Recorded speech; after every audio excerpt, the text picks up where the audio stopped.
बद्रीनाथ धाम भारत के उत्तराखंड राज्य के चमोली जिले में अलकनंदा नदी के तट पर स्थित एक पवित्र हिंदू मंदिर है।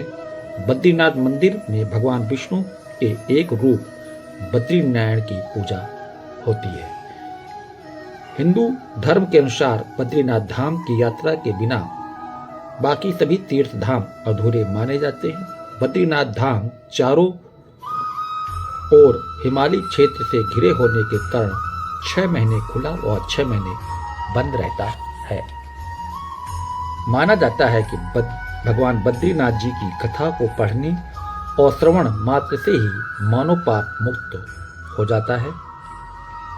एक पौराणिक कथा के अनुसार दंबोदर नामक एक राक्षस था जो कि भगवान सूर्य का बहुत बड़ा भक्त था। उसने सूर्य देव को घोर तपस्या करके प्रसन्न किया और अमरत्वा का वरदान मांगा। सूर्य देव ने अमरत्वा का वर देने से इनकार कर दिया। उन्होंने कहा, जिसने जन्म दिया है उसकी मृत्यु निश्चित है, इसलिए तुम कोई और वर मांगो, तुम्हें मैं वो वर दूंगा।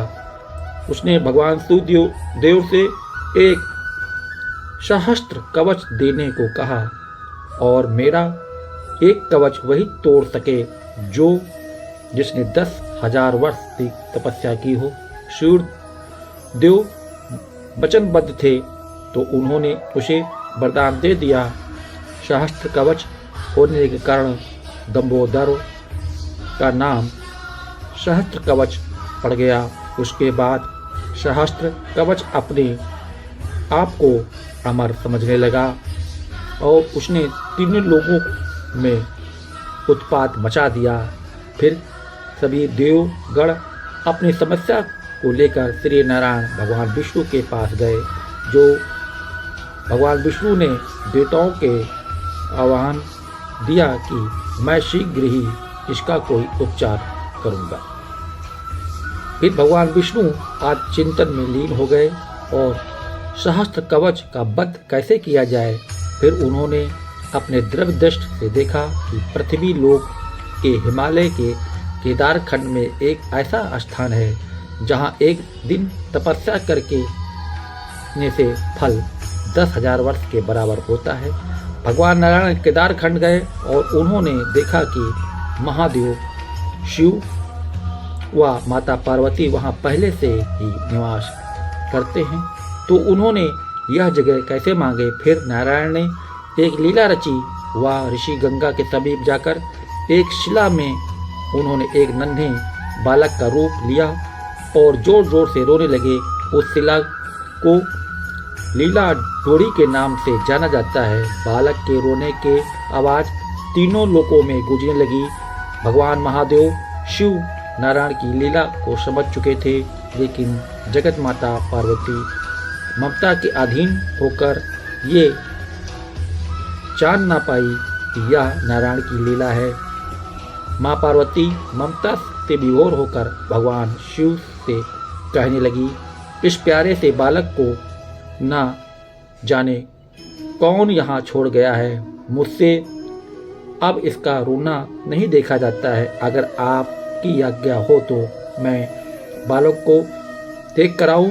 भगवान शिव जो भगवान नारायण की लीला को जान चुके थे, उनका आनंद ले रहे थे। फिर उन्होंने माता से कहा, जिसका बालक होगा वो स्वयं ही ले जाएगा। अगर आपको फिर भी जाना है तो आप बालक को देख कर आओ। माँ पार्वती बालक के पास गई और नारायण के उस सुंदर बालक के रूप को देखकर बालक को गोदी में उठा बिना नहीं रह पाई। बालक भी माता की गोदी में जाकर शांत हो गया। फिर माता उस बालक को अपने साथ ले गई और भगवान शिव से कहा कि इस नन्हे बालक को मैं अपने पास ही रख लूँ। महादेव जो नारायण की लीला को देखकर मन ही मन मुस्कुरा रहे थे, माता से बोले, रख लो पर बाद में पछताना मत। माता ने कहा, यह तो बालक है, इसको आपके साथ रहने में पछताना कैसा। और फिर माता ने उस बालक को सुला दिया।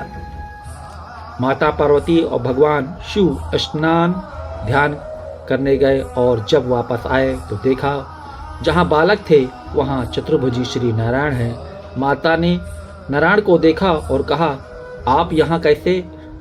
आप यहाँ आने का प्रयोजन और बालक कहाँ गया?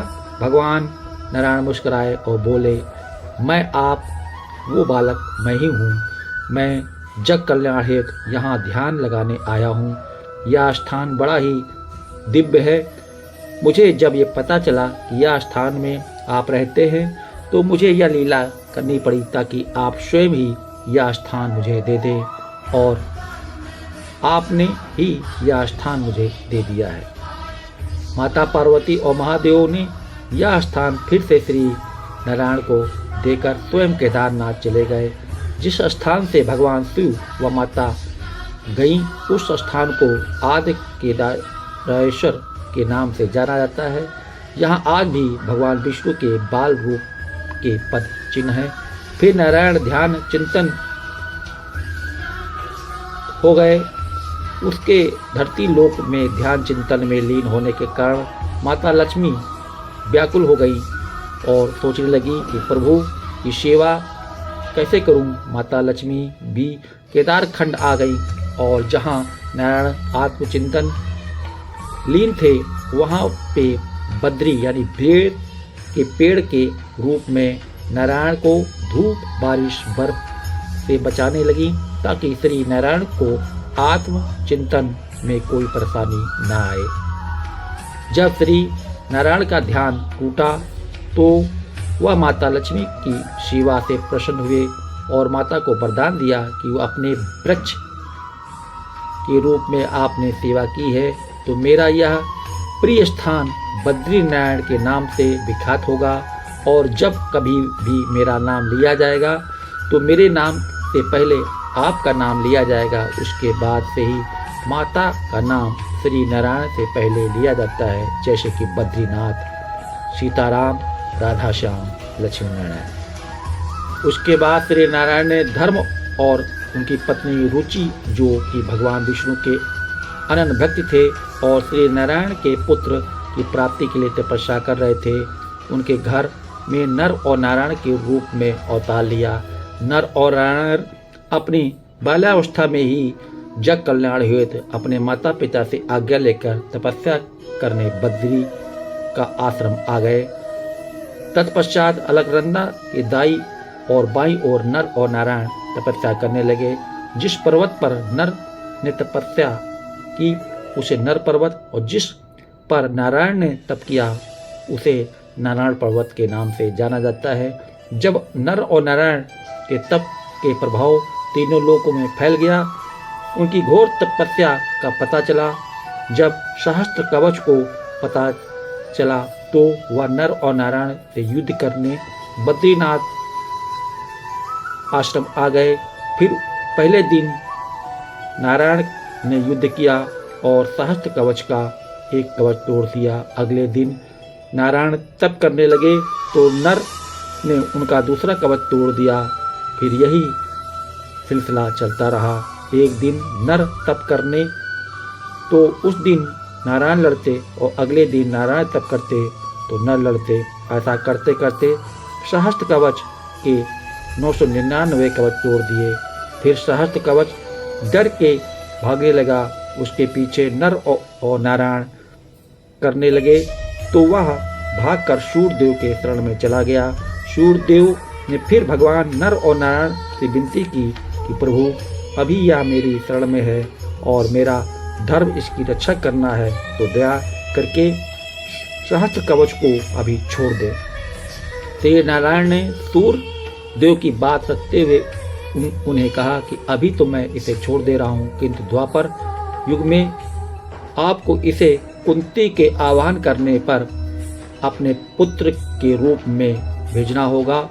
उस समय मैं कृष्ण अवतार में रहूंगा और नर अर्जुन के अवतार में, तभी इसकी मृत्यु अर्जुन के हाथों से होगी। नर और नारायण वापस बद्री का आश्रम आकर तप करने लगे। कुछ समय बाद भगवान नारायण ने देवताओं से कहा कि बद्री का आश्रम से नरक शिला से नारद कुंड के नीचे उनकी मूर्ति निकालो और उसकी स्थापना करो, क्योंकि कलयुग का आरंभ होने वाला है और मैं साक्षात रूप में नहीं रह सकता। उस मूर्ति को जो भी प्राणी दर्शन करेगा उसे मेरे साक्षात दर्शन करने का फल प्राप्त होगा। जो भी यहाँ सच्चे मन से आएगा उसे मोक्ष की प्राप्ति होगी। तो दोस्तों चलिए मैं आपको सबसे पहले बद्रीनाथ भगवान के दर्शन कराता हूँ। आप भगवान बद्रीनाथ के दर्शन करिए। इनके दर्शन करने से आपको मन को काफी शांति मिलेगी होगी।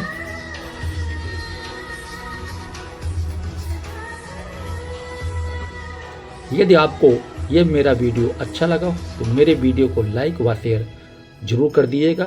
अगर आपने अभी तक मेरे चैनल को सब्सक्राइब नहीं किया है तो सब्सक्राइब कर बेल आइकन को जरूर प्रेस कर दिएगा, जिससे कि मेरे आने वाले वीडियो को आपको नोटिफिकेशन मिल सके। जय बद्री विशाल।